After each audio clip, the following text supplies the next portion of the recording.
There's been a couple teams so far in this series where, from the outside looking in, it feels like things were different, right? The Commanders feels different. Yeah. Falcons feel different. For sure. I know the Chargers are different. Like, there's no feel about this. Like, every story that I've heard from inside the building, and this is, I know it's going to sound biased, and it is because I work with the team, and I make content with them. Whether it's on the video board or in the stadium, you're going to be seeing me at virtually every single Chargers game this year. Like, I get it. This is not a completely unbiased opinion, but from the inside, folks, like, this is not just a feel different type team. This is a quantifiably actually is different type team. The culture change has been rapid and stunning, to say the least. The players are energized. The staff, the support staff is energized. The media team, like, everything just feels different in the building. And there is, for the first time in a long time, this unified belief in the Chargers facility, which is actually a brand new facility this year.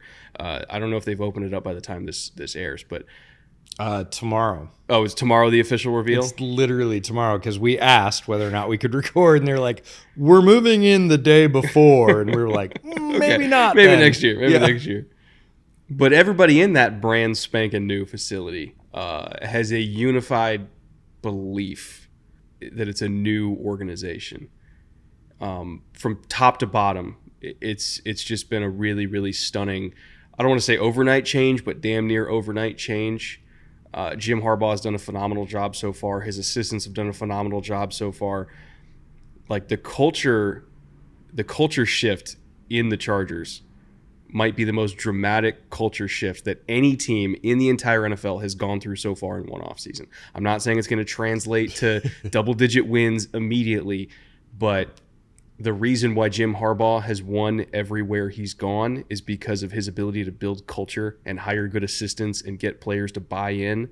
That has already happened with the Chargers. So regardless of what the win totals are this year, which I think they'll still be a solid team, this is the most hope that I think any Chargers fan could have or should have probably since the mid-2000s, when they were one of the best teams in the NFL. They will be one of the best teams in the NFL sooner rather than later because of everything Jim has done to transform this organization. I really want to hammer home the point. This is different. This is almost unequivocally, damn near guaranteed, gonna work, folks. It's been that dramatic. And they needed that. They needed exactly that. Like, if any team in the NFL needed a clean break to say, we tried, we maybe even went a year too long, we kept going, we gave our previous regime as much rope as we could, it's not working, we need something not a little bit different. I think of teams where they import a new coach or a new GM, and they're like, we just need that little push to put us over the edge. Chargers were not in that category, to be clear. They didn't need a little push. They needed a large shove in a different direction. And Harbaugh has provided that, along with everything he brings with him, which is a pretty established sort of protocol at this point of a known. Like, you know what you're getting. You know what the Harbaugh regime is. It's going to take him a little while to implement it. Not super long, but you know where you're going when you bring Jim Harbaugh in. And the Chargers thought, we would like to go there. Yeah. Let's do that. Let's get him in. So this is exactly the kind of thing they're looking for. Sometimes a new coach comes in and there's radical transformation and the organization's like, oh, maybe that's a little much. Like, the Chargers are like, everything you got, bring it on. We want a complete wiping of the slate that is in a completely different direction, because we already tried the other thing extensively. We're not happy with it. We want that change. We're thirsty for it. We're hungry for it. And they got it. And I agree with you that sooner rather than later, but in a piece of certainty, this team will be better than it was. Well, we're talking an LA team today in front of the LA skyline, drinking LA beers. That's from Boomtown Brewing over in the Arts District. That's like, I don't know, 3-4 miles from where we're sitting right now. It's probably one of the best names for any beer. Come on, you can't get any better than Mike Check for a podcast beer. Like, that's just So good. Bohemian style Czech Pilsner. It's fantastic stuff. Never had it before today, but it's great. Got it at the grocery store. So it's an all LA day here on Bootleg Football. If you're a Chargers fan, you're going to enjoy this one. If you're a Chiefs fan, watch in dread. That's what we're hoping for here. So yeah, Jay, Autumn, Anthony, roll it.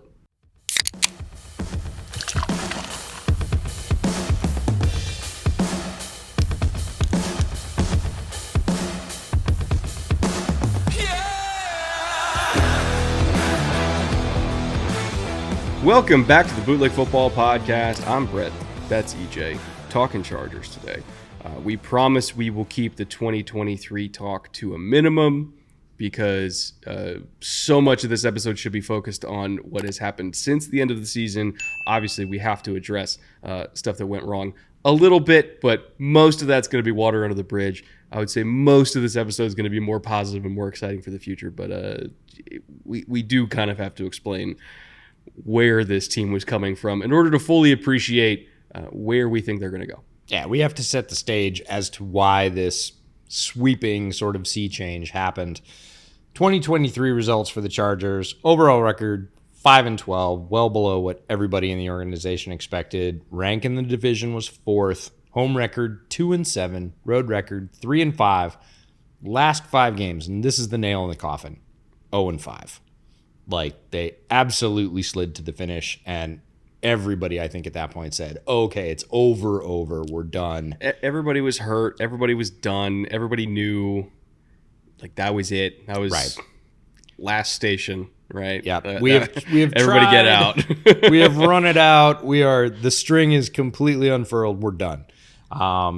So a couple of numbers to help us put this into context. We won't spend a ton of time on it, but QBS is the first one, stands for quarterback support. It's a new stat that Arjun Menon, who now works for the Jets, and I came up with over this last year that stands for quarterback support. It's a measure of what an organization provides in terms of a framework to help a quarterback play well. Think of it as a degree of difficulty modifier for the NFL. So it has 3 offensive measures, a defensive measure, and a special teams measure. It's a 0 to 100 scale. 100 is the best. Worst team in the NFL is a 0. Chargers were at 12.9. There's no easy way to say that. That put them great. 28th out of 32 teams. Again, we're not going to belabor 2023 because there have been so many changes in the organization. The other metric is power score, which we introduced you to last year. And that's simply taking their rankings in 6 important categories. And that's their NFL rank for rushing offense, passing offense, rush defense, pass defense, points scored and points allowed. Assigning their NFL rank, taking those numbers, averaging them out, and coming up with a score. So rushing offense, 32nd, not great. They get the red number for that one. If it could have been 33rd, it would have been like...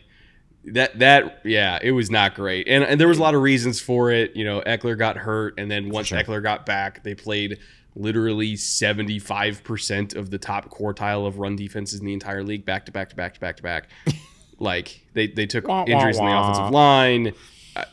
Everything went to hell in a handbasket. So, yes, it's bad, but also there's reasons why it was bad. Suffice to say, when Greg Roman's your OC and you invest even more resources in the offensive line, it's not going to be that bad this year. But last year, good God, it was rough. No, that is the red notice for the league. That is the lowest possible rank. Passing offense, 19th, not great considering some of the weapons they had for sure. Again, reasons. Rush defense, 18th, not bad. One of the better teams in the league, in the middle of the rankings there. Pass defense, and this is kind of the death knell for any modern NFL defense, 26th. Just not good enough. Yep. Points scored, 21st. Points allowed, 24th. Again, not a lot of high rankings here. If you average out their power score, again, 1 would be the best. That means you're first in every ranking. No team is that way.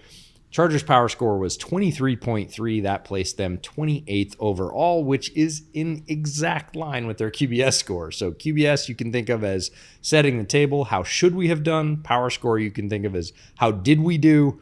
And they matched perfectly for the Chargers. They set the table at the 28th best level, and they performed at the 28th best level.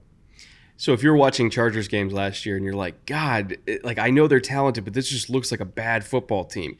You're correct. They were a bad football team. But we are turning the page because they're not a bad football team now. Nope. They nailed the offseason in so many ways between coaching hires and assistant hires and nailing the draft and we will get to all those individual components because I oddly enough I think we felt stronger about their draft than even a lot of Chargers fans did. No, I know we felt stronger about their draft than a lot of Chargers fans did based on solely the comments. But they did really, really well. They did a phenomenal job. Basically tearing everything down to the studs and then rebuilding it, or at least half rebuilding it in 1 year. People are going to be stunned at how quickly they turn this thing around. Again, I'm not saying they're going to be a wild card team in a very tough AFC. That's an uphill climb. That's a very, very uphill climb. But they ain't going to be eliminated by Christmas. Yeah. Or in some cases by Thanksgiving. If you're watching last year where you're like, there's no way this team is making it. Like, they will be competitive to the end. They will be mathematically in it until the end. Again, it's tough to say they're going to be one of the top 7, but they'll be in this thing because of how well they nailed this offseason. So we'll kind of go through it component by component.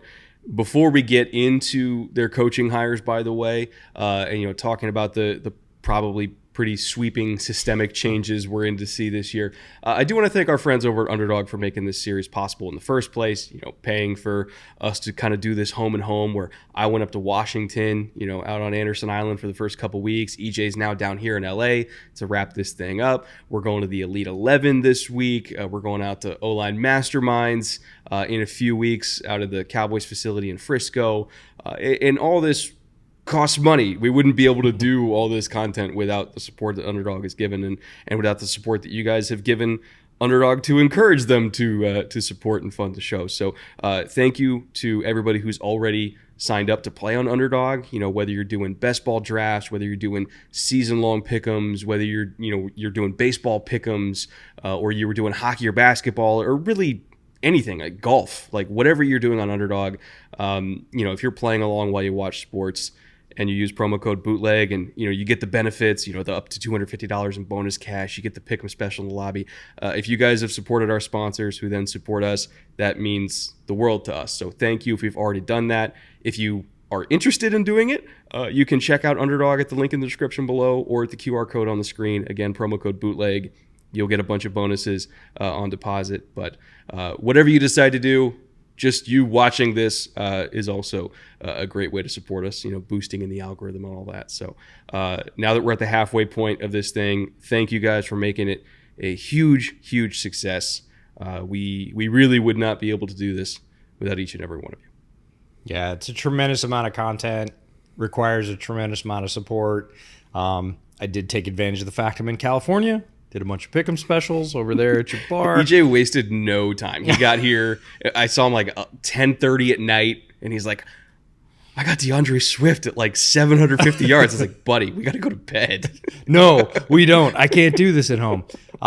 So check them out. Our sponsors are tremendously important in the quality and the amount of the work we're able to do, as are you, in terms of, as Brett said, watching this, consuming is, putting in comments on YouTube. It all matters. It all adds up, and we feel all of it. And thank you very much for that. With all that said, I do want to get into our scheme talk here. We're going to start on the offensive side of the ball because offense pays everybody's bills. There's a lot of preconceived notions about what Greg Roman is going to run in LA. Yep. And they're completely fair. And I have them, yes. EJ has them. Because if you look at what he called in Baltimore, if you look at what he called in Buffalo, if you look at what he called in San Francisco, keep in mind, I have his Niners playbook. I have all of his Niners tape from 12, 13 years ago, whatever that is, because I'm working on a project specifically on this. It all looks pretty similar in terms of what he called at all these different destinations, and also probably what he's going to call in LA. But just because he's known as the guy who runs the ball at all times and doesn't throw the ball ever, doesn't mean that there aren't a lot of really thoughtfully layered and crafted concepts in there. Like, I've seen them. Like, they're in the playbook. I know they're there, right? Both in the run and the pass game. But I especially want to focus on the run game because you can call it exotic. It is an exotic run game. They will throw everything at you. You'll see some outside zone. You'll see inside zone. You'll see power. You'll see counter. You'll see quote unquote boring gap scheme stuff. He's got like 5 different ways to run power. They'll use motion at the snap, especially to give themselves, favorable angles when they're pulling all these guys. It's an exotic run game, and I think it's a great run game because they throw everything at you. Yep. From the gun, from under center, from pistol, from different personnel groupings. And you can't really adequately prepare for it because you can't practice for everything. Yep. And he's going to throw everything at you. The criticism obviously has been like, okay, well, if his run game is so well thought out and so layered and so nuanced and so creative, why hasn't that ever carried over into his pass games? And it is a total valid criticism. I know it's been thought that with him taking that year off, he was kind of able to examine that and maybe patch some of those holes. We'll see. But I also think it's fair to say that in the NFL, if we're looking at quarterback plus offensive line plus receiver combination, especially receiver combination, I don't necessarily think Roman's ever had this kind of group to work with. Obviously, he's had a great quarterback before in Lamar. Yep. He's had some really dominant run blocking lines before in Baltimore. But I wouldn't say that Baltimore was especially great at pass protection when they had Lamar, and they certainly didn't have a great receiving core when Greg was there. They only recently got a good one, right? But when you look at what he's got to work with the Chargers, he's got a very, very, very good, like a top quartile quarterback in Justin Herbert, right? Top 8 quarterback in the league. So check that box. He's got a better pass protection line than I think he ever had in Baltimore. Check that box. Herbert's a better quarterback than he ever had in San Francisco, even with some of the guys they had there. So check that box. And I think even if they don't have as good of a receiving core, at least as proven of a receiving core as maybe Baltimore has right now, they still have some pretty darn good talents there to work with. So if we're just looking at the complete combination of good pass protection, great quarterback, some exciting young weapons to work with, I don't know if Greg's really ever had all of this to craft a passing game with. So we know the run game's going to be good, but I kind of feel like if there was ever going to be a great Greg Roman, not even great, just complimentary Greg Roman passing game that's going to work. If they happen to get into 3rd and 7, they can dig out of that hole. I think this might be the year it happens because it feels like for the first time he has all the ingredients to do so. Yeah, and the classic spirit of Letterkenny. To be fair, the run game is amazing. We have lauded Greg Roman's run game since his time in San Francisco as nuanced, as complex, as powerful, as dominating at certain times. The run game part of his playbook, I'm not going to say it doesn't need any work because everything in the NFL needs continual work, but needs very little work. He knows what he's doing, putting together a run game. The criticisms that were valid about his time that we've seen most recently in Baltimore is that he focused too much on one receiver and a tight end. Mm-hmm. And that was it. It was a lack of variation. It was a lack of concepts that got 3rd and 4th options involved. And in all the work we do, in the work we do with the draft, in the work coaches do, I don't care whether it's Pee-wee or high school or college coaches, you have to self-scout. And he's had a year, and if I was Greg Roman, I'd be taking crib notes on Todd Monken's offense because Todd Monken came in to give variety to the pass game with Baltimore. They saw a much more diverse and varied pass game. It worked. It carried them to the 1st seed in the AFC. I would be saying, what did I not have that he had? What are some of the things he does that I like that are variations on what I have? And I would be adding that and rolling it into my game to go with this more fully complemented personnel group because I know I need balance. I know I'm going to be great on the run side. No question about that. I need to be better, functional, mid-pack, and really sort of exercise that top-level quarterback play that I know I have in Justin Herbert. How do I do that? How do I bring the other side up to support so I have more balance? Because that's been the knock against Roman is the run game is elite and the pass game is not. It is dependent on a few things, and if you stop those few things as defense, you can therefore stop the team. And he's got to get around that. If he took this year to self-scout, and he's said, and the Chargers have said, oh, he's changed, turned over a new leaf, new ways of doing things, we'll see.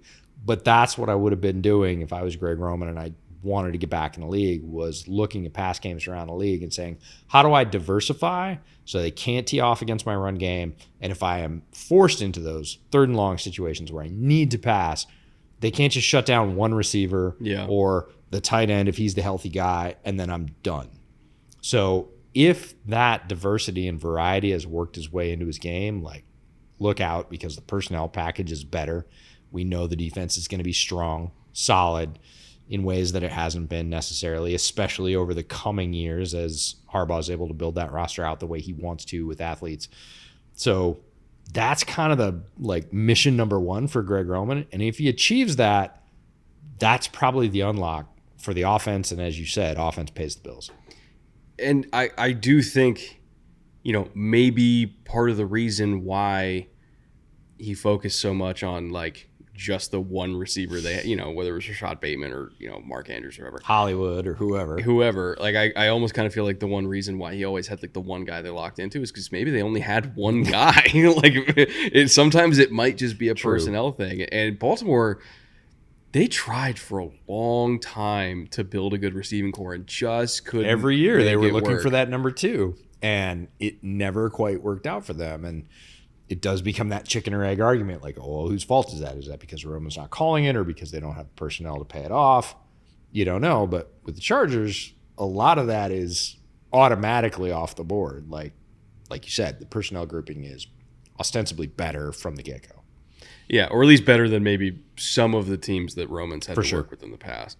I'm not expecting them to come out there and throw like gangbusters. If anything, they're probably going to be a middle of the pack passing game in a lot of ways, just because they're not going to have to throw that much anyway. But organizationally, their goal is to not have to throw that much. It's really just about when we do have to throw, we're efficient with it. Yep. Right?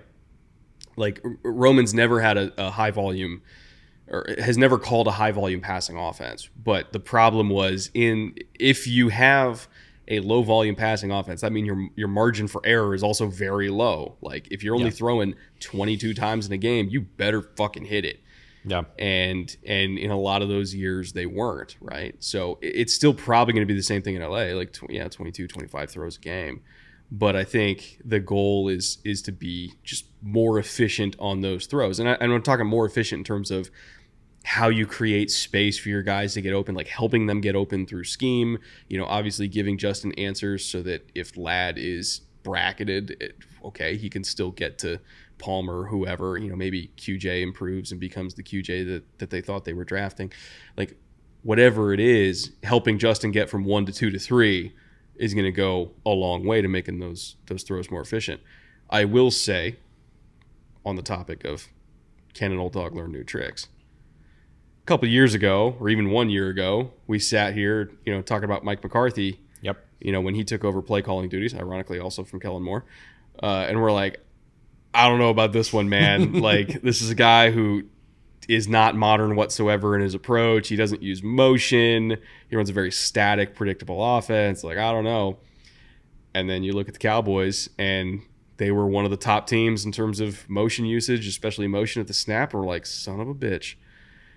He learned. Yeah, they can. he learned, they can he learned how to adjust. call a modern offense, and then they dominated, right? So it's possible. The examples are out there, and again, Monken is an obvious example because it's this largely the same team that he left that had a different level of success in that area. But he could look to new examples. He could look to, I'm thinking about Ryan Grubb coming in Seattle, right? And Ryan Grubb is not necessarily a high volume passing game. He's not a guy that's going to throw it 70% of the time. He's going to do whatever hurts you the most. And we know Roman can hurt you with the run game. But when you load up against that run game, it's about hitting the efficiency in the shots. You said 22 throws a game. You better hit 15 of them. And you better be efficient with them. I'm not talking about 3 and 4 yards per. I'm talking about gashing folks 7 to 15 yards per, and maybe one of 30 or 40 would be nice. If you can do that, it really puts defenses off balance, right? We thought we had the run bottled up. We know the run is our primary focus, and if we stop that, but we sold out to bottle up the run. Justin Herbert threw it over our head for 25 yards. We gave up an explosive. We're into a new set of downs. What do we do now? It's very sort of debasing for a defense to be like, well, we thought we had the thing, but we did, and then they did this. That's the new wrinkle. Yeah, the goal is to make it so that, honestly, be kind of similar to the Chiefs. In a different way, the Chiefs are a higher volume passing team, but they take so many like quick, easy throws that are basically just a run play with extra steps. Sure. But like they only need Pat to make 4 plays a game. Like that's it. Like when the chips are down, Pat, go make a play. Chargers are going to try to do that too.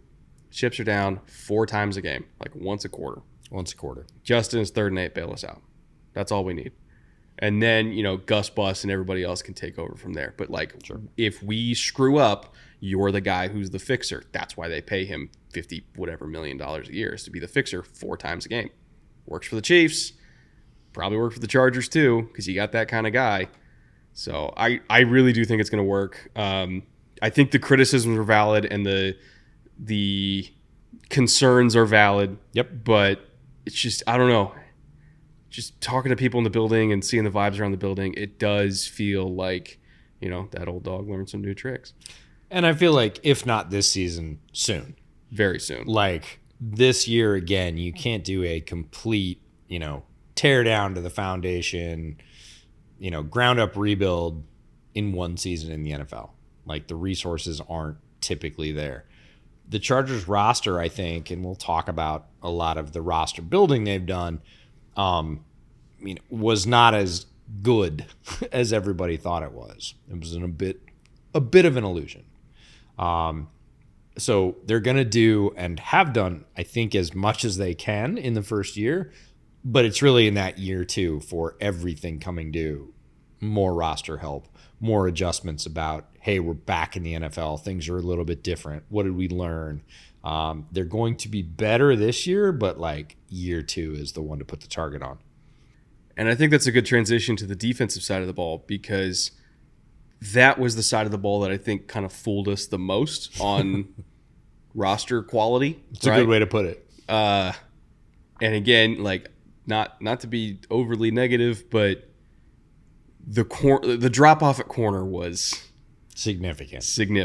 Michael Davis played really well a couple years ago and then just couldn't cover anybody. And I understand there's an injury component there, but like couldn't cover anybody. The JC Jackson signing didn't work out. Asante started out his career really hot, but I think I wouldn't qualify him as like a top tier corner. I think he's a good corner.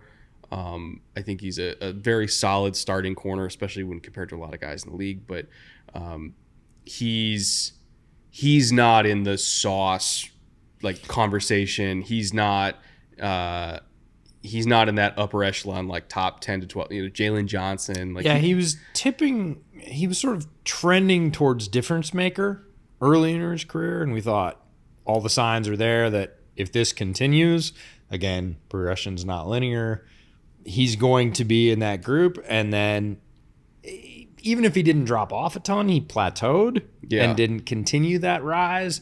And so I wouldn't classify him as difference maker. I would classify him as solid and certainly, starter and everything else. But I think there was a lot of certainly institutional hope in the Chargers. Well, especially because of who his dad was. Right, and when he was coming out of college, we're like, oh my God, that looks exactly like Senior. And he still makes plays like that. It's just the amount and the sort of our offenses having to plan around him. And I would not answer that question in the affirmative right now. The hard part is you can't build an entire secondary out of Derwin James, one solid corner. Correct. And then a bunch of dudes who are getting eviscerated every single week. Like, you just can't do it. Yeah, they'll go away from him. So, and Asante couldn't cover everybody, and Derwin couldn't cover everybody. Like, honestly, the thing that made the defense work the year before, to the degree that it did, which it didn't work in every way, but like the reason why their pass defense in the times when it worked was because, okay, Michael Davis was back there being a lockdown press man coverage corner in that, I think it was 2022 was that season. Yep. All of a sudden, defenses or offenses realize, like, okay, let's just do everything possible to not let Michael Davis press us. Let's make him play in space. And he couldn't keep up. Like, he just, like the Miami game, like, it's like we're going to throw motion and stacks at you constantly. Like, you are not going to get to play press coverage ever. Like, Michael Davis, you are mine. Like, that is what Mike McDaniel was looking at him from the sidelines. Like, you are mine today. And they annihilated him. And it, like, that was honestly the first game where I was like, and I think that was actually week 1. And I was like, oh shit, like, they got problems. Like, if they, that's the blueprint, right? We talk about this all the time, is once opposing coordinators, whether it's, offense versus defense or defensive versus offense, get that blueprint, right? And they go, oh crap, look what Mike did to him in week 1. Yeah. Like, if we want him off us for 5 plays a game, or if we want him off our primary receiver so we can leverage him 5 plays a game, here's what we can do. Like, Mike just gave us the blueprint. And until the counterpoint or the counterpunch comes and Michael Davis and the Chargers adjust, people are just going to do it to you in the NFL. The NFL is completely ruthless that way. Like, they will, whatever works, they will do it until you stop it. And if you don't, they will just continue to do it. They're going to rub your nose in it. There is no like, oh, mercy rule, we'll let you up. It's like, nope, last week they did it to you. You haven't adjusted. We're going to do it to you. And the next people are going to do it to you too until you figure it out.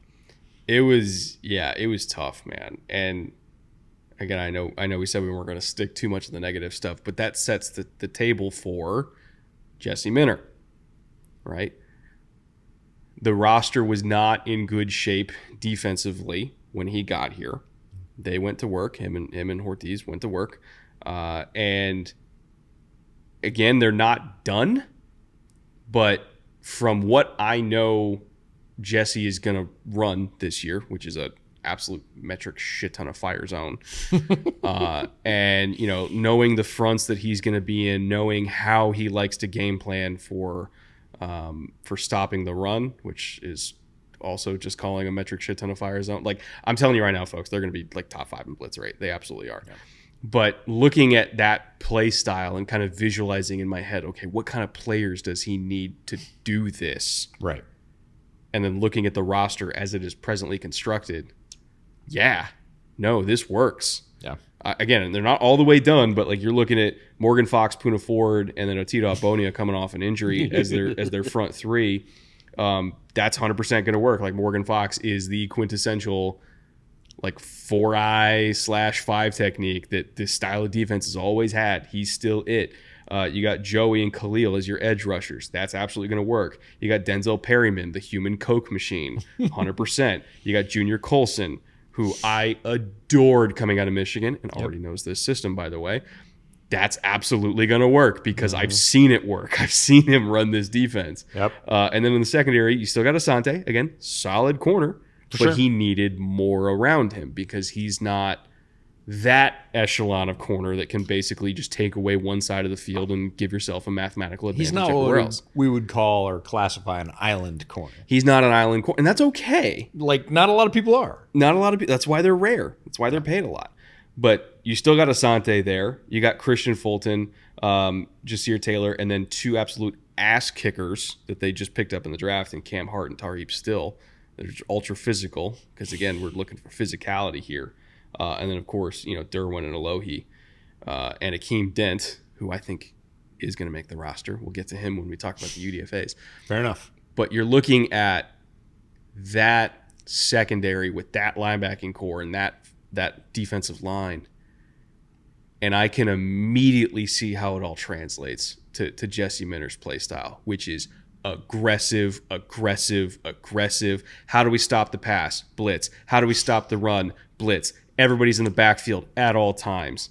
And you're going to say, how's that going to work? Like, you're going to be leaving these huge gaps in pass coverage where, guys are just going to find holes and they're going to catch and run. There's more than one way to bring pressure. And when it comes to Jesse Minter, there's mathematically roughly 2,000 ways to bring pressure. If you're looking at all the combinations of pressure paths, fronts, and coverages that he runs, it is literally thousands of combinations because it's a modular defense. And we've gone over that a couple times throughout this series, but it is that Ravens style, that Mike Macdonald, Jesse Minter Ravens style that they pioneered, where we're going to slim down the playbook in order to expand our possibilities. We're going to slim down the amount of fronts we cover that we call. We're going to slim down the amount of pressures that we have. We're going to slim down the amount of coverages, but we're going to make it so that each one of those pieces can be run with every other one of those pieces. So instead of having 50 pressures in the playbook that all are tied to one specific front and one specific coverage, we have 5 to 6 fronts. We have 24 pressures. We have 12 coverages. Multiply all those together in terms of number of combinations. And again, you're in the hundreds, you're in the thousands of possibilities. So when I say they're going to blitz, it doesn't mean that teams are going to know what blitz is coming because it's literally impossible to know. That's the point of the defense. Right. You can't game plan for it. There are no tendencies to game plan for. You know that they're going to bring 5. You know that they're going to bring 6. But good fucking luck figuring out which 5 and which 6 are coming. Good luck figuring out what coverage is going to be behind it. Good luck figuring out, what kind of fronts they're going to be running when they do all these adjustments to it halfway through the year where it'll be the same front, but, let's take the 3 technique and line them up where we put the Mike linebacker, and we'll take the Mike linebacker and put him where we do the 3 technique. We'll run the same shit. We're just going to flip it around. You're not going to know what the hell's happening. So this defense is built to confuse offenses while being as simple as humanly possible for the players so that they can be as aggressive as they want to be and make it look as exotic as they want it to be, but without being confusing for their own guys, right? Bucky Brooks said, and this was the line that he gave that I loved, simple for us, hard for them. That is this defense. It's the future of the NFL, and like LA is ground zero for that future. Yeah, and it makes traditional tape scouting damn near impossible. You can't do it. In terms of when they're in this alignment, this guy comes. Well, that works until they, with one word, switch the responsibilities that you were talking about week to week, game to game, quarter of the season to quarter of the season. Hey, we've run this way. We're gonna swap it. But we only need one term change to do that because you all know the roles, and it's just you're gonna play this role and you're gonna play this role. I don't really care about your position alignment. And therefore, you're looking at it on tape going, well, we expected this guy to come. Well, we know that's why we did it. And it is going to be fascinating to see that. I'm going to say this, and this is going to piss off the Michigan purists, but you know what it reminds me of from a personal standpoint right now, minus Derwin, because Derwin's Derwin. He's a supernova. Outside of that, the roster construction reminds me a lot of Penn State. Oh, I could see that. Just big, heavy athletes, corners, super aggressive corners, really good edge rushers, just coming from all angles. You're going to do whatever you're going to do, but we're going to give you 2.2 seconds to do it. And if you don't do it in 2.2 seconds, you're going to get smoked. Yep. So, outside of Derwin, I look at this as the year one Chargers rebuild roster, and I go, they're kind of going to do the same shit. And it's going to work. Yeah. It's going to work because you better be ready to make that decision based on, I thought this guy was coming, but he's not. And, cue the clock, 2.2 seconds. If not, you're on your back. And what it's going to do is again, people are so worried. Okay, well, if you blitz so much and you go up against Joe Burrow, who's just going to find the gaps in the coverage and dice you up, like that's true. Sure. Because he's Joe Burrow. But here's the thing. The second they guess wrong, like if they're in 5-man pass protections all day, the second they guess wrong and Junior Colson comes through untouched and puts a helmet into Joe Burrow's ribcage, they're not calling 5-man protections the rest of the game. Yeah. So if you're forcing their running back or their tight end to stay in, and all of a sudden, it goes from 5 receivers against 6 spaced out defenders all the way down to 4 receivers running routes against 6 defenders. All of a sudden, again, yeah, there's windows in coverage, but there's nobody to occupy those windows because they have to keep an extra guy into protection so that Joe Burrow doesn't die. Yeah. Like, that's what they do is it's like raptors testing the fence in Jurassic Park, right? They're just going to keep calling random shit until they pop home. One. Yep.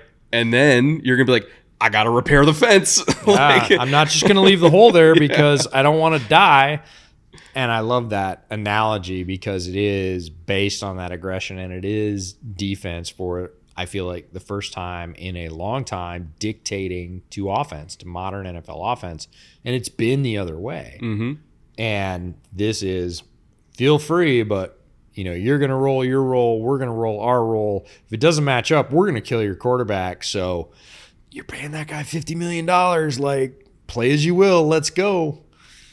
I also have, again, the more I've learned about this defense and about how Jesse game plans and how meticulously detailed he is and how disciplined he is.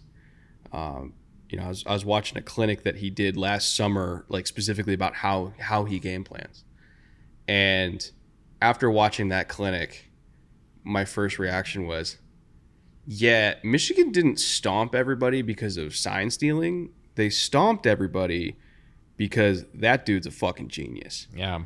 Like, that defense, like, the reason they played so fast, the reason they were ready for everything, it was not from sign stealing. It was because they are the best, or rather, Jesse is the best game planning DC in college football.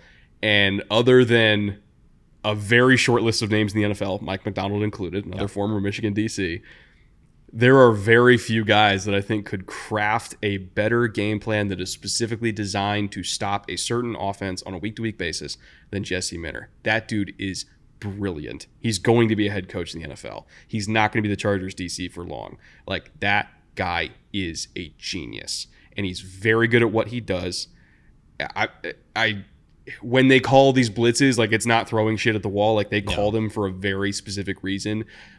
Down to, they chart, how they do pass protections against certain looks. Sure.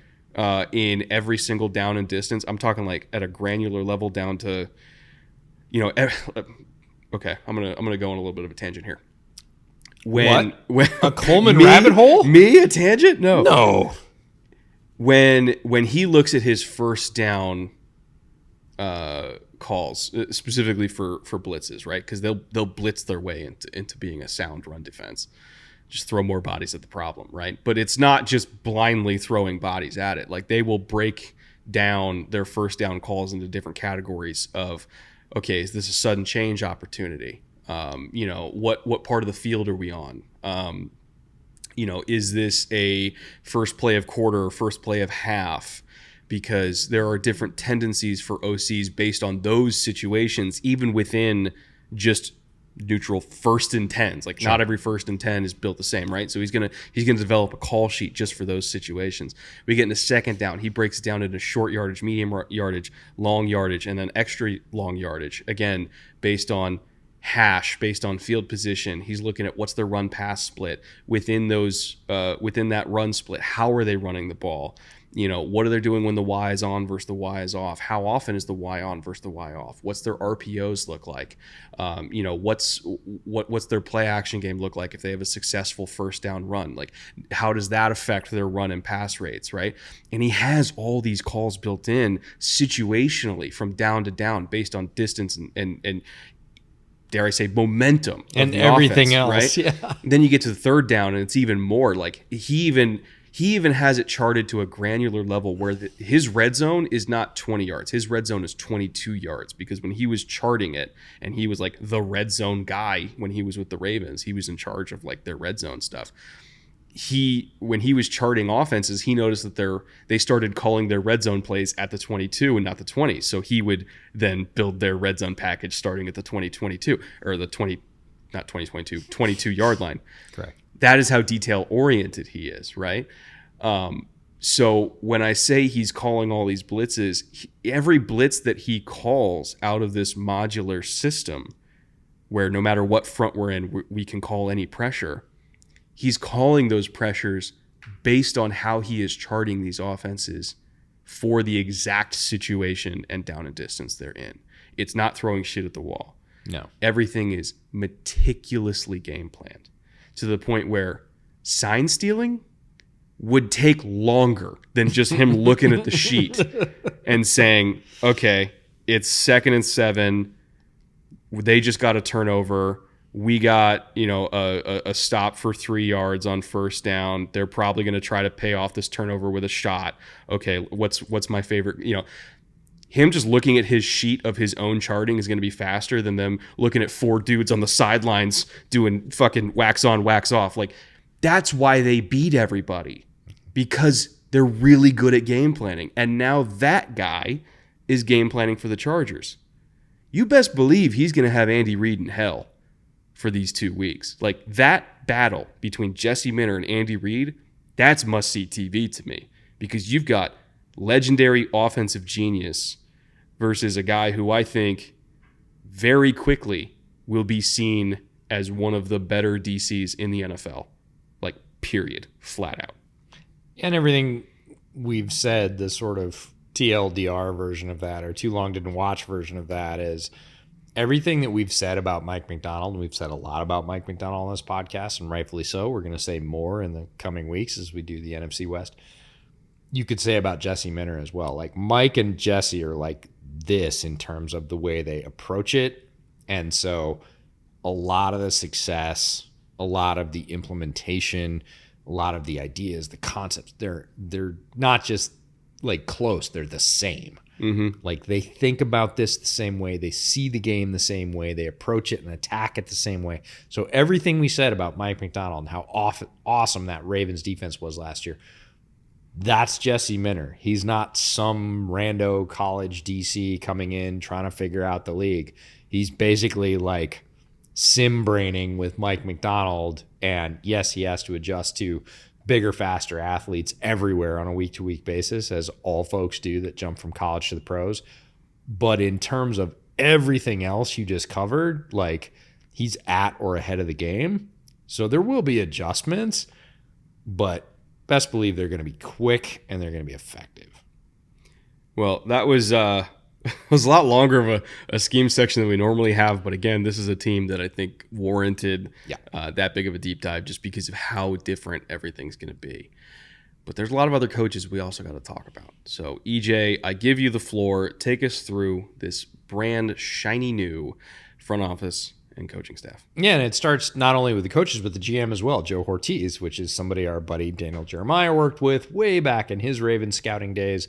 He's super familiar with him. He takes over as the GM, and again, that coaching handshake between Jim Harbaugh and Joe Ortiz in terms of the Harbaughs and their legacy with both Baltimore and Ozzie Newsome and whatever.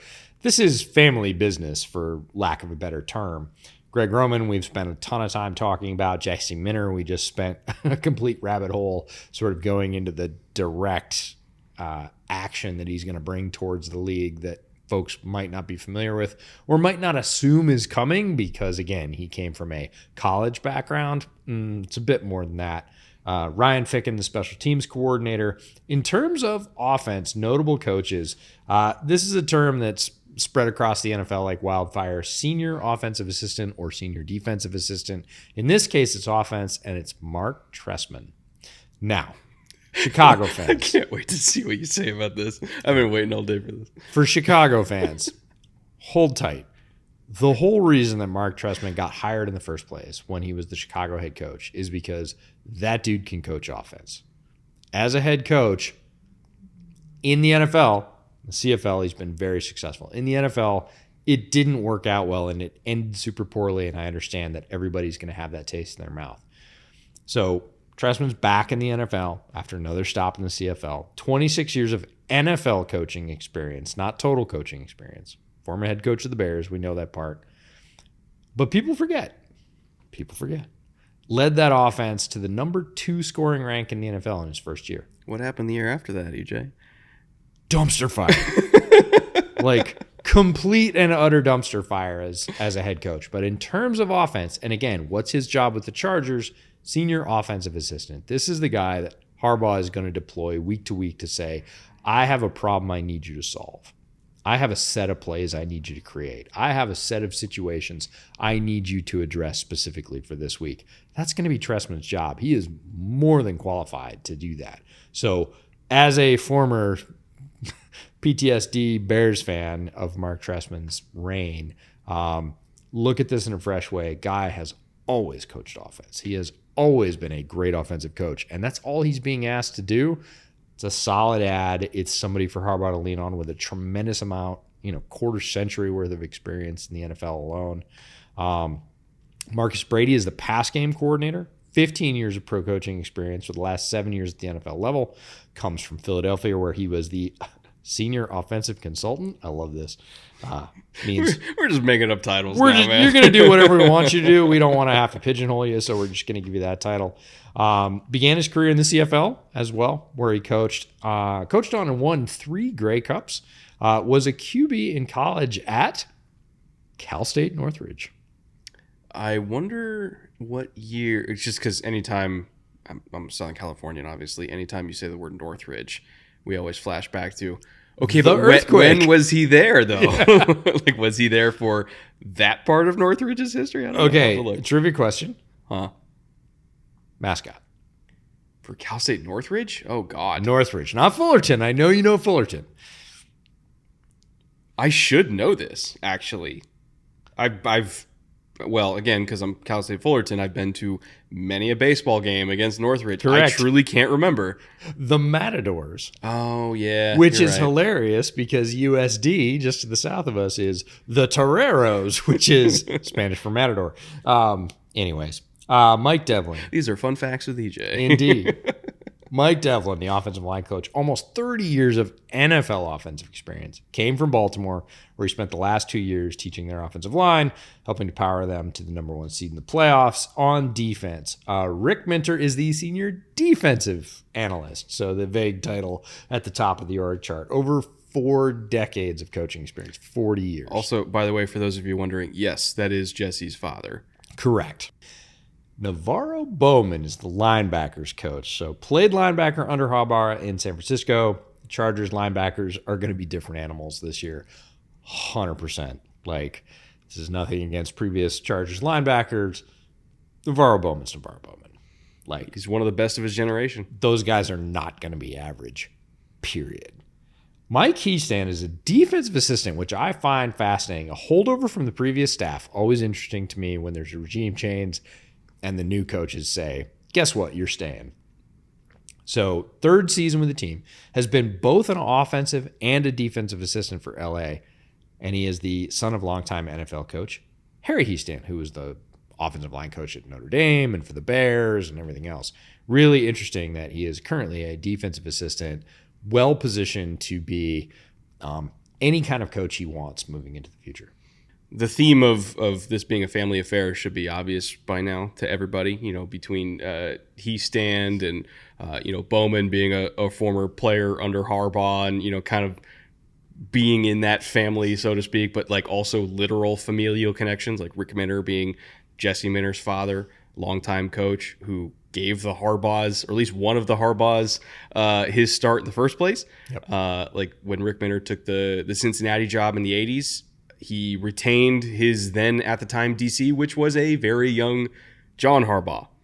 And then, he hired Rex Ryan to be, I want to say, his defensive line coach / DC after that, and then Rex eventually went to Baltimore to be their defensive line coach in DC, and then John Harbaugh got hired by the Ravens and then kept Rex. And then Rex eventually got the Jets job, and so then I think it was Chuck Pagano that took over the DC job, and then they just kind of kept going through more and more guys from this family tree that all had connections going back to the Minter and the Harbaugh family to the 90s, like Wink Martindale, Dean Pease, again, eventually they plucked Mike McDonald, who was a young GA from Georgia at the time, Jesse Minter, Rick's son, who was an accomplished coach already at the time. They brought him into the fold eventually alongside McDonald, and they were kind of like the young guns there who eventually kind of reformatted this system and created how it exists now, which I think is the future of defense in the NFL. So we can kind of owe all of this to Rick Minter in a way, like John Harbaugh being the Ravens coach. We can attribute at least a small sliver of that to Rick Minter, and obviously his son Jesse is a hell of a coach himself. Yeah, it's the butterfly effect, NFL style. Like, I'll give you a chance. You'll certainly take advantage of it, and you're a tremendous coach in your own right. We're not saying that John Harbaugh was gifted something he didn't deserve, but again, those opportunities are key, and Rick Minter gave many folks early opportunities in their career that blossomed into what is now one of the most successful defensive trees in the NFL, period. If not the most successful. It's like the defensive equivalent of the Shanahan offensive tree. Correct. And just as extensive, and it has been going on just as long, like literally since the mid-'80s.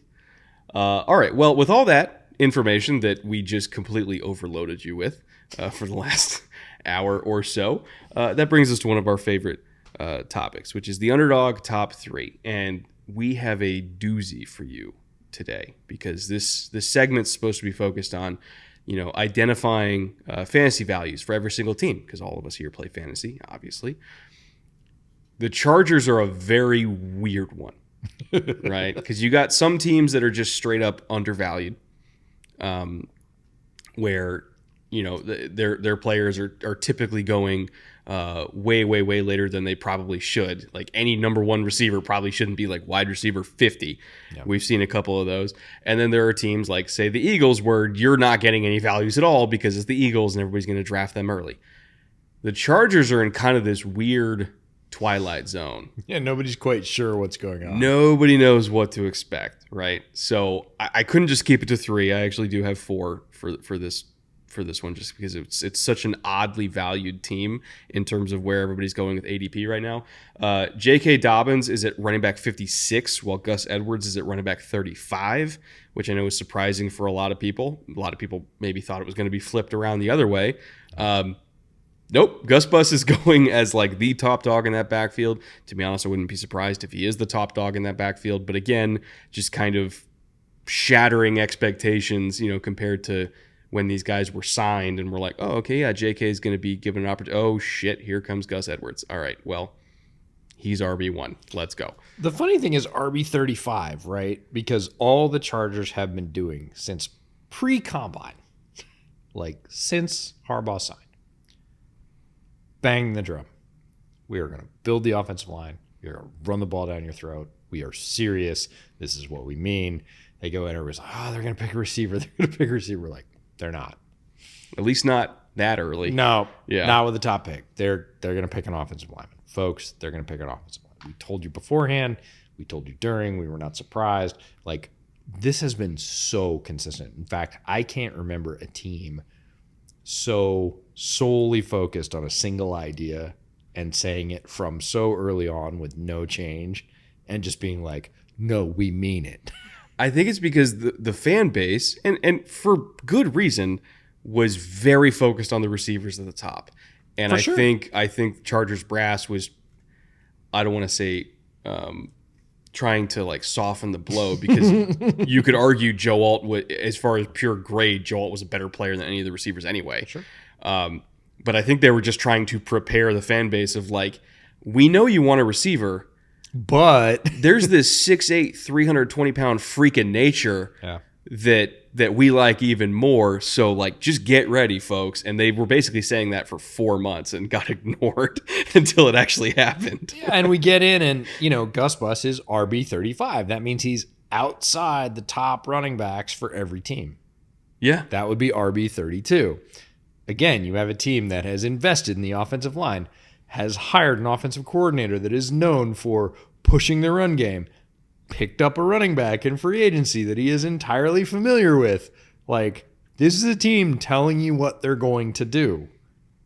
35 is low. I'm telling you right now, with the amount and opportunity and familiarity Gus has with the system, 35 is low. And especially because they're going to run the ball in the red zone. A lot. Like, when they get down there, they are going to run the ball. Like, Correct. if Justin Herbert has, half as many passing touchdowns in the red zone as they have rushing touchdowns, I wouldn't be surprised. Like, that's what they want to do. Yeah, I would actually say that might be high given their particular bent on offense. Which, of course, brings us to Justin Herbert himself, who's going as QB 17. I know this segment is about values, but the reason why I'm doing 4 for this is because I want to talk about how Justin Herbert's actually properly valued. He's going as QB 17, which sounds insane because we look at Justin Herbert as a top 8 quarterback in the league. Sure. I think he is the poster child for real football value versus fantasy football value. Correct. He is a top 8 quarterback.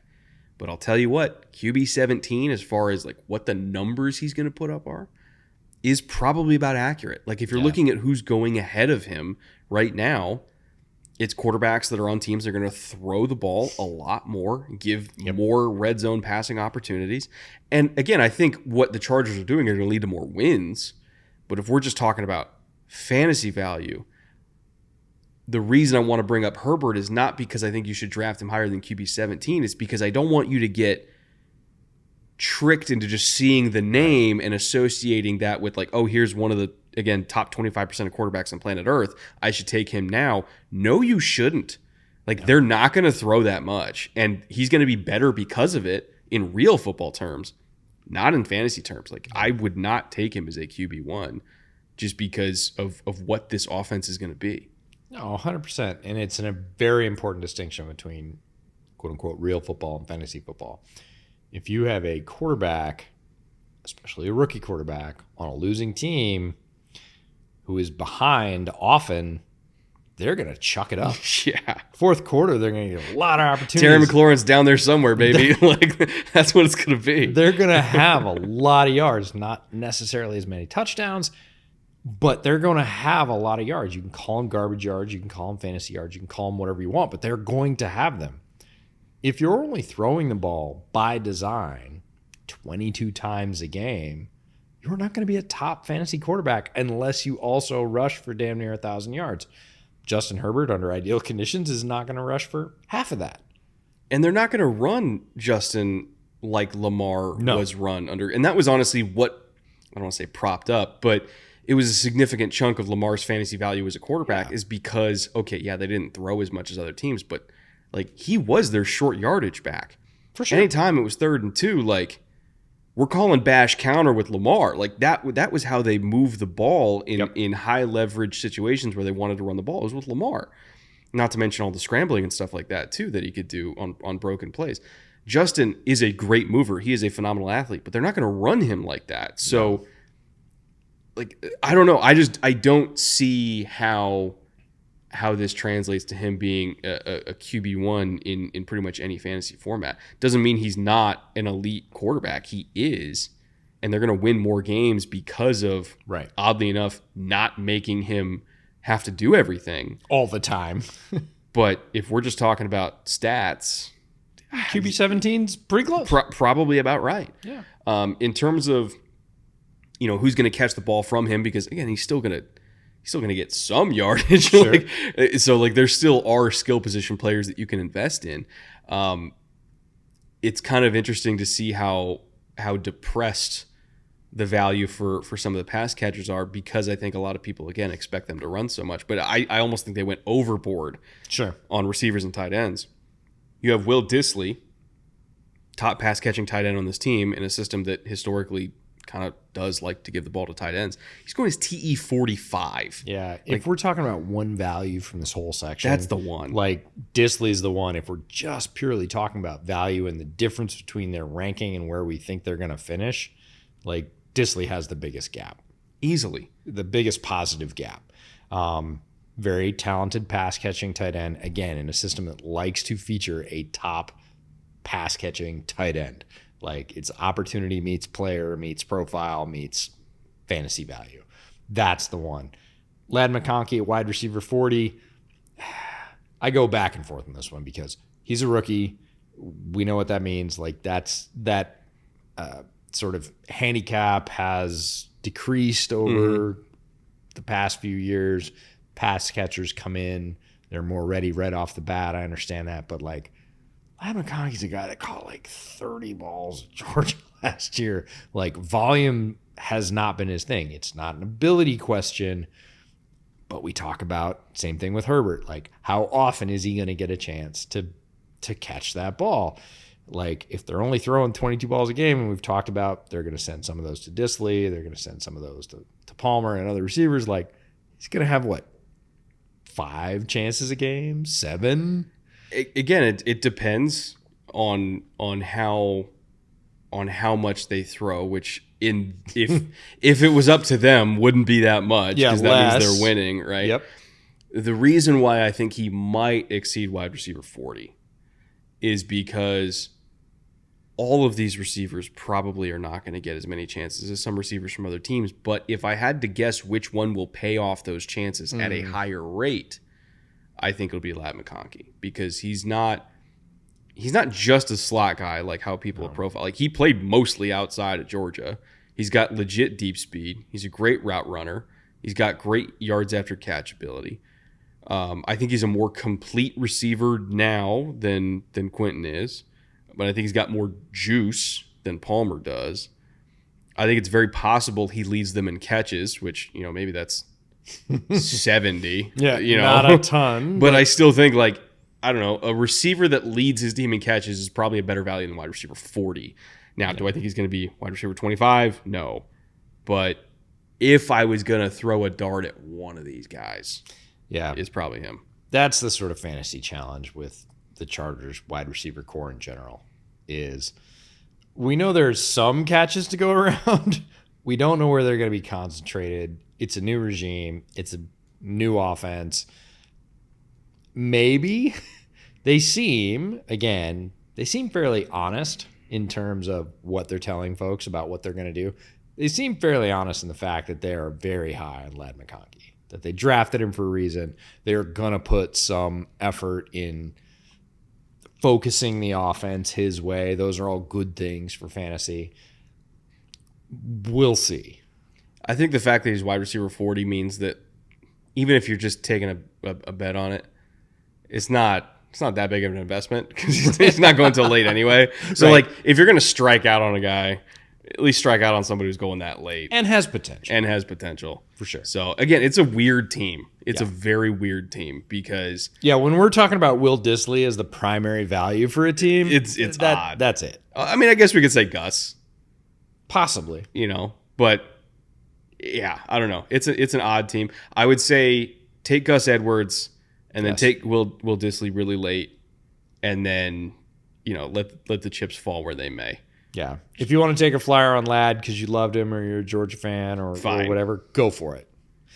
Probably not going to lose money on that one, but you might not make money either. Well, with all that being said, let's get to how this roster was mostly remade in March. Talking about free agency losses, free agency gains.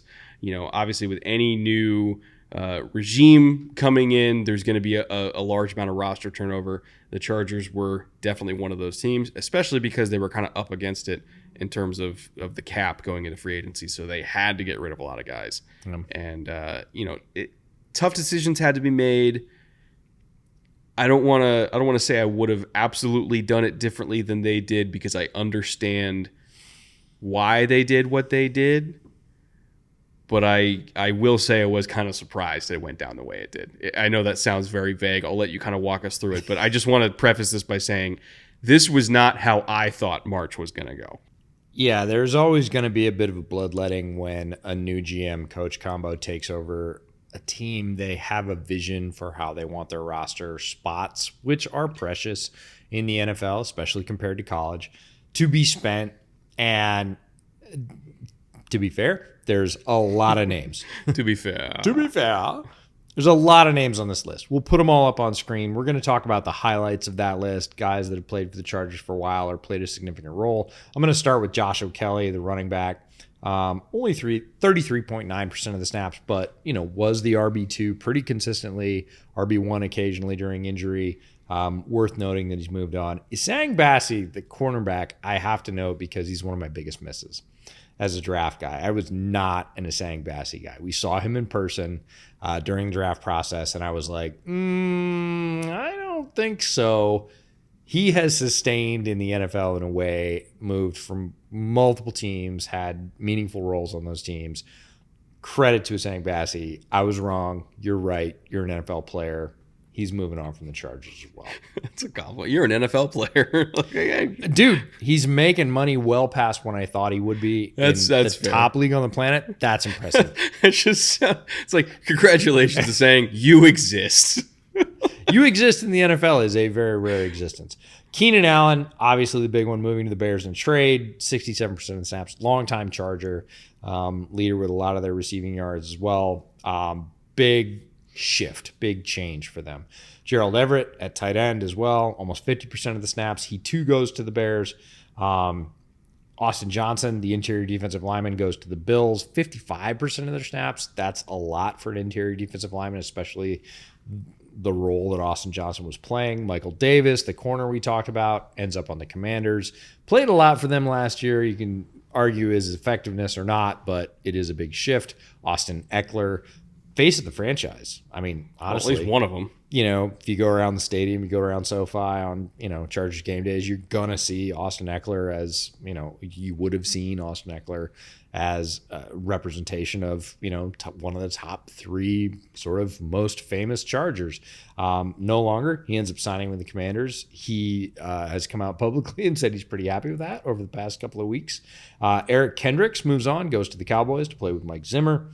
Mike Williams, the wide receiver, goes to the Jets. Jalen Guyton, the other large wide receiver, ends up on the Raiders. I think that one's quietly fascinating. We'll talk about that later this week. He's such a Raiders type receiver, too. Yeah, it's a little bit of Raider in that guy for sure. And then Kenneth Murray, the great next hope at linebacker for the Chargers that didn't really work out that way, ends up on the Titans. He did play 84% of the snaps for the Chargers last year. Again, not even close to all the Chargers that moved on, but I think the ones that are most significant, either because of draft capital spent, the amount of time they spent with the team, the role they played, those are the big hitters. The one that shocked me was Keenan. Going into March, I did not think Keenan was going anywhere. Yep. I don't even really think the team thought it was going to go down the way it did. Do you know what I heard when we were at the Combine? Huh? About that particular situation? It was one or the other. It's Keenan or Mike. It's Keenan or Mike. It's Keenan or Mike. And I always thought it was going to be Keenan. Ended up being neither. But I thought, honestly, it was going to be Keenan or Joey. Yeah. I did not. When news came out that Khalil was staying and Joey was staying, I was like, okay. They chose defense. That was not what I expected. That means the offense is moving on. And, again, I get it. I understand the process because in their minds, they're like, well, we think we can, in this receiving class, we think we can get a really good guy on day 2 and replace that need. And they did. They got Ladd. I get it. But I just didn't expect it. Yeah, if you talk about Keenan, Mike, and Austin Eckler moving on, not to mention Everett, who played I would say 5th or 6th best target on this, receiving core. That's the big three. Mm-hmm. Keenan, Mike, and Austin Eckler. That's the largest part of your offense outside of Justin Herbert. And the Chargers chose defense.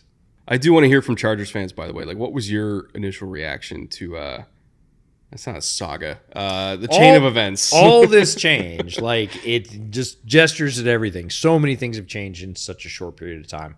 Let us know in the comments what the sort of most impactful move for you was. If you remember where you were when you heard about one of these and you were like, what? Not gonna be Especially the Keenan trade. Like, where were you when you heard about the Keenan trade? Because Correct. I was floored Yeah. when all that went down. And to see him go to the Bears, Yep. of all teams, because I was like, wait a minute, does that mean, okay, Wait. DJ, Keenan, does that mean receivers off the table? And then, of course, it was like, no, they're going to take Rome anyway. And then it just became oh my God, the Like, Bears receiving core. what is happening here? But no, I mean, there's a lot of Chargers here who have a lot of, when you've worked for a place for a long time, they call it institutional memory, right? Uh-huh. There's just a lot of institutional memory that's moved on for the Chargers. So let us know in the comments what the most impactful one was for you. In terms of big retentions, obviously Khalil Mack is back once again. Easton Stick is back. Alohi Gilman is back at $5 million. That's a reasonable contract, I would say, considering where the safety market's at right now. Joey Bosa, as I mentioned, is also back this year. Cameron Dicker, the kicker, back Dicker the at a kicker. very reasonable $985,000 deal, which, again, looking at the kicker market, that's not bad at all. That's like 20% of the top of market. In terms of outside free agent additions, again, they didn't have a whole lot of money to work with, so there wasn't a whole lot of money to give out. But I thought they made some pretty good value signings, especially guys that are familiar with both the culture and the schemes that they're trying to establish here. So Hayden Hurst, once upon a time, former tight end under Greg Roman, they brought him in at a very reasonable $1 million deal. Bradley Bozeman obviously knows the system. He's going to be their starting center. Gus Edwards and J.K. Dobbins are going to be the two starters in the backfield ahead of Kamani Vidal, who I love. Will Dissly, brought him from the Seahawks. We mentioned him. Denzel Perryman, once a Charger, now a Charger again. Yep. Brought him back. Poona Ford from the Bills, former Seahawk, one of EJ's favorites. Bud Dupree, really good. He's not the pass rusher he once was, but he's still a really good edge setter in the run game. So he's going to get snaps for them. Let's see who we got. DJ Chark. He might play X for them depending on how they plan to use Ladd. So we'll see. I could see him getting significant snaps early on because of that. Christian Fulton. He's going to be an immediate starter for them as another aggressive press corner on the outside. And Troy Dye brought in likely for special teams duty from the Vikings. So not the longest list, but I would say in terms of signings that I think are going to get significant snaps and be impact players for not a lot of money, they did pretty well. Yeah, I feel like Joe Ortiz here did work. Like, he put in work. He did not have a huge budget, a sort of endless war chest to go into free agency with. But ends up with a lot of what I would call impact players, whether it's role players or starters, for not a lot of money, and that's what you want your GM to do. So they didn't stop with free agency. They had a strong draft. Again, we thought they had a very strong draft. We understand the Chargers fans don't necessarily think so. Let's talk you through why we thought that. So at the top, Joe Alt, we already mentioned him, one of the cleanest prospects in this draft. If you're voting on high school yearbook most likely to succeed, Most likely to be a good NFL player, Joe Alt is right there. So they get him at the 5th pick overall in the first round. Ladd McConkey, we also talked about out of Georgia. Some questions about his production, but no questions about his physical skills, his ability to separate. They get him in the 2nd round at the 34th pick overall. Junior Colson, one of your favorites, linebacker out of Michigan. Obviously, Harbaugh has all the book on him. Helped recruit him to Michigan, so knows everything there is to know about him. Round 3, pick 69. Justin Aboigbe, the interior defensive lineman from Alabama, 4th round, 105 overall. Absolute ass kicker, like physical specimen, powerful. Like, when this pick happened and we were right over there on that couch doing live stream, I was like, oh, that fits. Like, I wasn't sure where he was going to go, but now we know where he was going and we know which regime is in charge. Like, I see the fit. I see the role. I understand that. Tariq Still, the corner from Maryland, very tall, super athletic, 5th round, 137.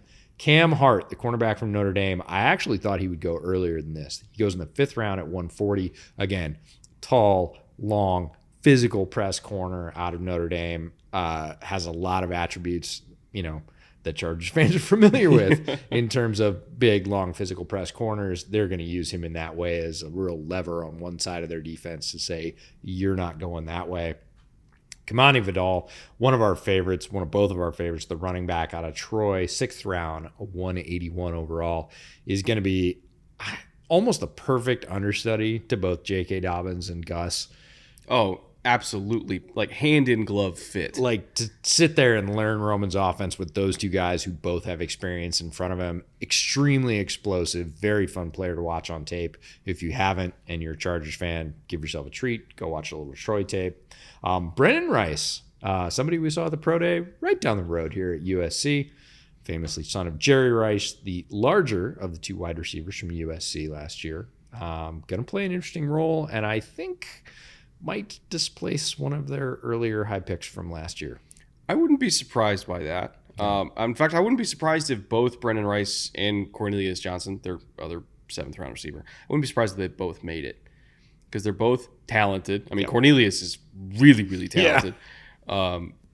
But I think they're both extremely high effort, high football character, high IQ guy. Like they just fit what Harbaugh likes in a football player. Like culturally, they fit perfectly.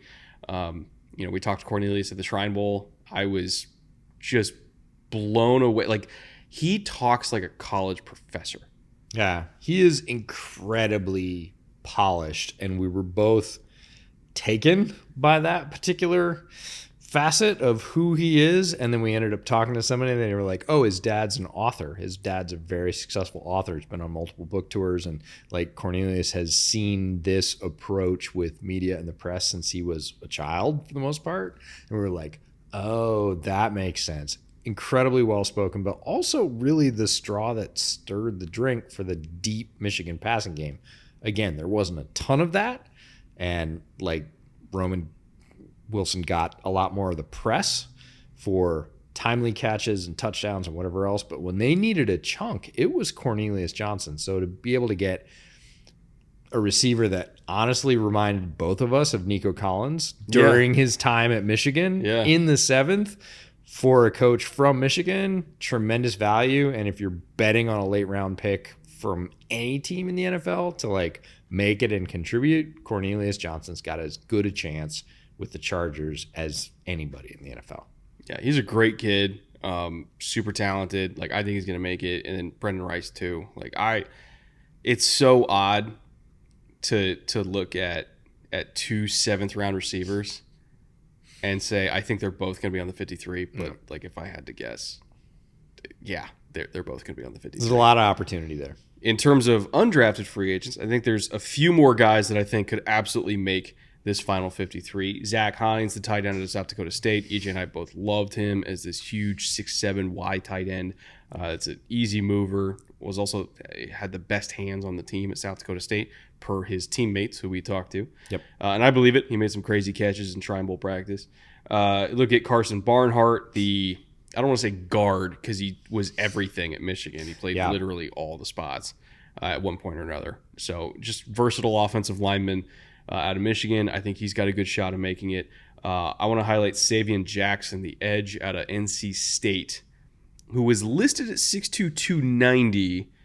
He slimmed down a little bit for the combine. He got down to 265, but that was definitely after losing weight because if you watch him playing at NC State, I was like, 290 might not be that far off. And he was an edge, by the way. He's a tank. He's a big, big dude. Great run defender. Typically, I say edge. He typically played either 4-eye or 5 technique, but he was listed as a defensive end. But he fits that kind of archetype of, can play a little bit inside, play a little bit outside. Yep. I'm curious to see if they make him bulk back up a little bit or if they want to keep him at that 265 range. I think they're going to play around with him because he's got such an interesting kind of flexible skill set that they can do a little bit of both. But I think he'll make it. What team uses defenders like that in the NFL? Oh, I don't know. Baltimore. Seems like the Ravens. Yeah, maybe. Anyways, definitely a Ravens type pick. But again, solid work by Joe Ortiz in his first year as GM to go through the UDFA ranks and pick some guys that we think have. Like, if Zach Hines doesn't make this team, even on the practice squad, I would be shocked. Excellent, excellent blocker. Oftentimes on tape, looks like another offensive tackle before you realize, oh, no, that's their tight end. And has tremendous hands in the passing game. Oh, I forgot about Akeem Dent. I think he might make it too out of Florida State. He might. Thought about a thick. So he's like 6'1", 200 pounds. Yeah. He's the kind of guy, like you watch him on tape. I didn't think he was great in coverage. Not that he's not a great athlete, but I just didn't think he was very polished in coverage. But as far as tackling and run defense and blitzing goes, like he fits what Jesse Minter likes to a T, of just a DB out in space that is willing to put his own life on the line to get guys on the ground. Like there were several tackles last year, you watch him, where he's squared up and he's like, all right, guess my face is about to get rearranged, but we're not going to give up the first down. And he would just tank these huge hits, but he got his guy on the ground, man. I respected it. He always stood in there and just dealt as much damage as he could while like a pulling guard and a running back were running into it at the same time.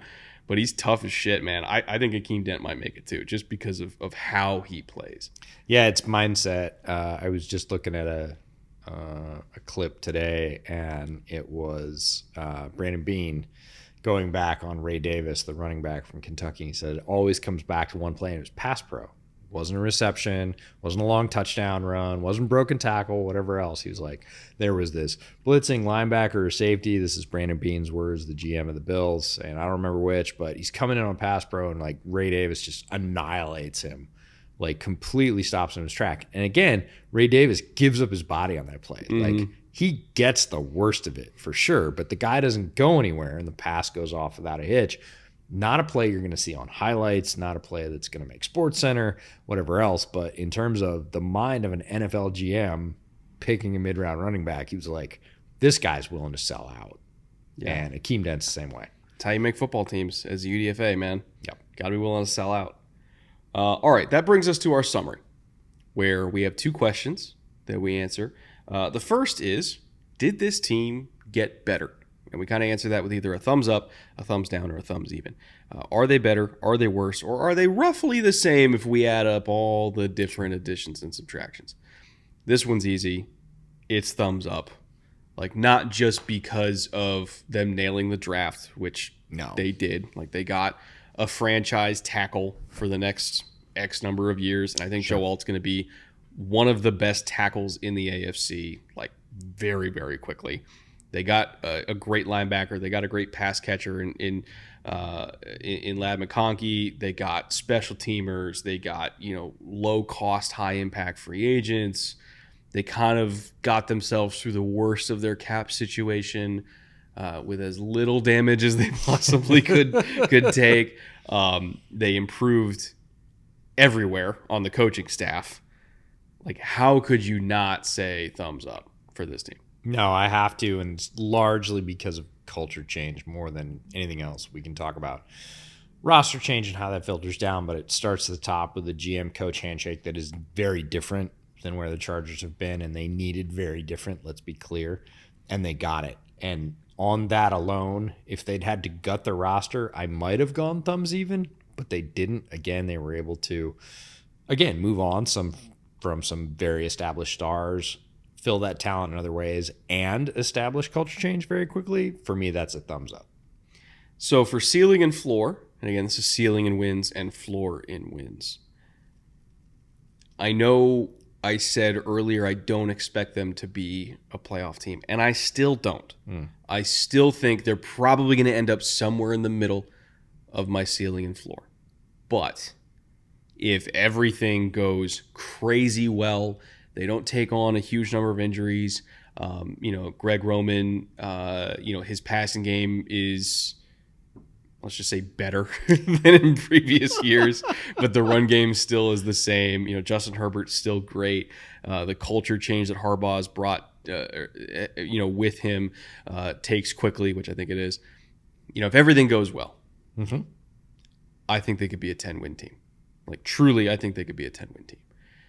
I think the floor, if they do start taking on injuries, or maybe if the passing game still isn't that efficient, maybe if the rookies don't come along that quickly, maybe if they really feel the adverse impacts of not having Keenan and Mike on the team anymore, I think their floor is still higher than where they bottomed out last year, so I'm going to say their floor is 6. In all likelihood, they're going to end up dead in the middle, probably about 8 wins.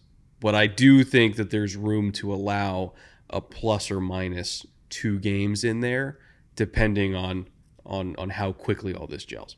Yeah, the floor I'm with you in terms of 6 wins. I feel like this particular coaching staff, sort of almost on vibes alone, can power this roster to 6 wins. Mm-hmm. Worst case scenario, injuries, slow to gel, anything else. I don't see them winning less than 6 games. Yeah, possible 5, but just on gut feel alone, I'm going with 6 at the bottom. At the top, it's 9 for me because they're not done rebuilding the roster yet. There is a lot of work to do. We still need to see whether or not the passing offense, forget the pass catching roster, measures up in terms of this is Harbaugh's return to the NFL. There are going to be some adjustment moments. He's been gone for a decade. Now he's got coaches who certainly have been in the NFL more recently that he's going to lean on, a lot of assistants who have a ton of experience. It all still comes down to it's a different game than college. It doesn't work the same way. They're going to be figuring that out, and I do have confidence for Chargers fans that they are going to figure that out, again, sooner rather than later. But this season, I would say the top is at about 9 wins until all of those things come into phase. And I can see them struggle out of the gate as they make those adjustments and then go on one of those classic second half runs that sets them up for, they're going to be a lot better in year 2. Either way, it's going to be a fun season. Agreed. A lot more entertaining of a season than probably the last few years. The Chargers are going to be a tougher out no matter what. They're going to be good TV. At minimum, they're going to be good TV. So Chargers fans, I know that you're, hesitant to fall in love quickly after the hurt of your past relationship, but I'm giving you the green light. You're allowed to fall in love quickly on this one. Like it's working. Like just talking to people in the building, it's working, and it's working fast. And this team sooner or later will be really, really good. So it's a new direction for the Chargers and a very, very good new direction. If you guys want to shop for Chargers gear yourself or for bootleg gear or for any other gear that's available over on Homage, I encourage you guys to check that out. The link in the description below. Anything you buy on Homage, whether it's Chargers gear or whether it's bootleg gear, we get a cut of it. Like literally anything you get at the link. It doesn't have to be bootleg gear. It can be anything. So hope you guys check that out. See if there's anything you like. Thank you to all of our patrons, especially all of our executive producers on Patreon for helping to make this series possible in the first place.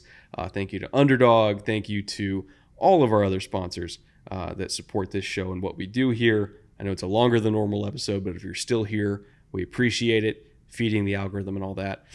Tomorrow is Raiders Day? I believe so. Okay, so tomorrow's Raiders. Day after that's Broncos. And then we're finishing it up with the Evil Empire over in Kansas City at the end of the week. Ideally, there will still be some players to talk about on the Chiefs roster that are not in prison by the time we get to that episode. So stay tuned for that, and we'll see you tomorrow.